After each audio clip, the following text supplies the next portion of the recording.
Have you ever wanted to try out object source lighting in your miniature painting, but you found the amount of information out there just too intimidating and you don't know where to start? Then this video is for you. We're going to tackle OSL at a beginner-friendly level using some really simple steps. So put the kettle on, grab your paintbrush, welcome to Tea Time Tabletop.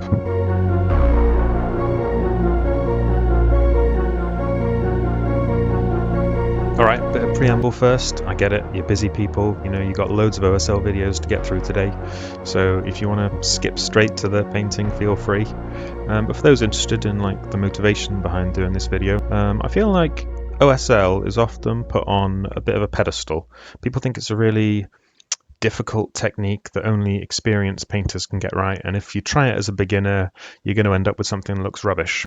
But I don't necessarily think that's true. I think you can achieve something that looks really nice on the tabletop that will make your friends go, wow, that looks really cool. I think we can do it relatively simply, and that's what I'm hoping to show you today. All right, so next question is, why this model? This is Gulavhar, a model from Games Workshop's Middle-earth range, and it's sort of enigmatic within the Middle-earth range because it's been entirely created by Games Workshop and has no direct basis in the literature or the films. I've even heard some suggestions that he might have been a sort of failed Warhammer Fantasy sculpt that got pushed onto Middle-earth instead, but I don't know, that sounds kind of hard to buy. I don't know if you know of any evidence for that, feel free to put it in the comments.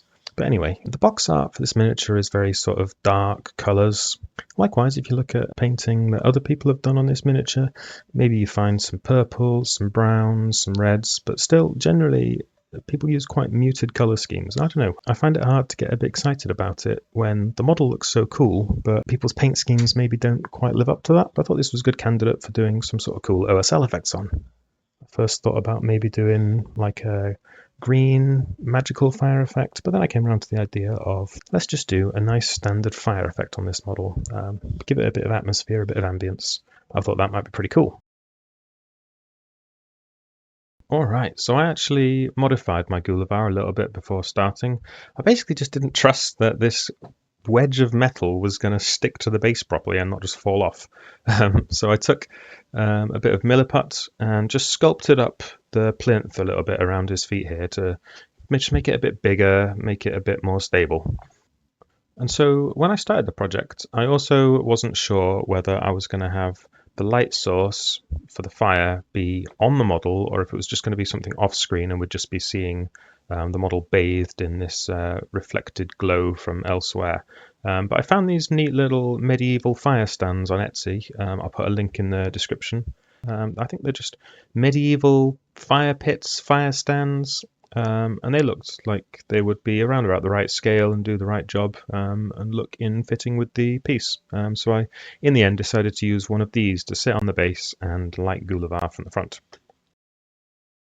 Okay, we only need a small number of colours for this, actually. So for the fire effect, I've used Corn Red, Evil Sunz Scarlet, Troll Slayer Orange, and Flash Gits Yellow, all from Games Workshop's Citadel paint range, or Warhammer paint, as they are now seem to be moving to. And then for his back, we've gone for a sort of subtle moonlight type of effect. So I've used Incubi Darkness, Thunderhawk Blue, and Administratum Grey. So the first step, after priming him in black, I actually took him and sort of looked at him under a lamp. So I shined a lamp from a few different angles, took a few different pictures to get an idea of where I might want this fire effect to originate from. Having done that, having decided on a nice angle, I took Corn Red, which is a fairly dark red, and just dry brushed it from that direction that I've sort of decided my light source is coming from. For dry brushing, I like using one of these cheap makeup brushes. These seem to work really nicely. So I just dry brushed it all along here, just up to the edges of the wings. The most eagle-eyed of viewers might notice that Gulavhar is already painted. So while I'm not going to show you video of me painting him, I capture a load of stills along the way so you can see the work in process pictures as we go. So at this point, it's not looking very good, right? But it will get better. So next I used Evil Sunz Scarlet to highlight all of the volumes from the previous dry brushing step. And here by volume, I mean any three-dimensional form on the miniature that catches light, which you can think of as a sort of single coherent shape. So the thigh muscle could be one volume. Each finger is its own volume. Each horn is a volume. Each brick in the plinth he's standing on is a volume, and so on and so on. Based on the direction I wanted my light to be coming from, I painted about 75% of each volume with this brighter, more saturated red. So we highlight at the side the light is coming from and leave the far edge in the darker base red colour. And at this point I should say, I've given you the colours I've used here, but you can use any brands you like, so long as the first red is quite a dark red and the second red is a very bright, saturated red.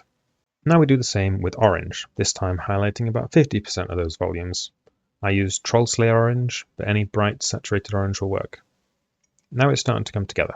We've just used 3 colours and we're starting to see a plausible glow effect.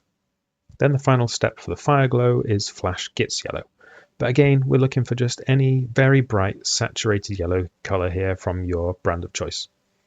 This time I'm highlighting just the closest 25% of each of those volumes to the light source. Now, you'll have noticed in the work in progress stills that I painted the model and then added the fire light source later. I could have painted it with the light source off screen, as it were, but I decided to add this small fire on the base to give the piece a bit more atmosphere. The key thing to consider when showing the light source directly on the model is that it absolutely must be brighter than any other lighting effect hitting the model. So I've gone for a pure white in the brightest part of the fire before the yellow, orange and red, making it look brighter than the glow reflecting off the model.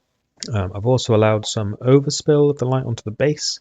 Basically, we're considering that the fire is making a sort of sphere of light from where it originates when we're placing our highlights. And we're putting those different coloured highlights in concentric spheres. So the yellow only reaches the closest volumes of the fire, the orange reaches volumes a bit further out, the saturated red reaches even further, and some of those volumes, like the edges of the wings, stay with just the darkest red. So then finally, I've given the impression that the side of the model away from the fire is being gently lit by moonlight. So I've looked for volumes directly opposite the fire light source, painted them in Inky by Darkness, which is a really nice, deep, blue-green, turquoisey sort of colour, highlighted that with Thunderhawk Blue, and then given that a final edge highlight with Administratum Grey. This gives like a gentle lighting effect for the back of the model rather than just leaving it in darkness. I think if you really wanted to push the contrast on the model, you could go much bluer at this stage, but I've gone for a bit more of a subtle look, you could say. So there we have it, Gulavhar in Fire OSL. I think it's come out pretty well.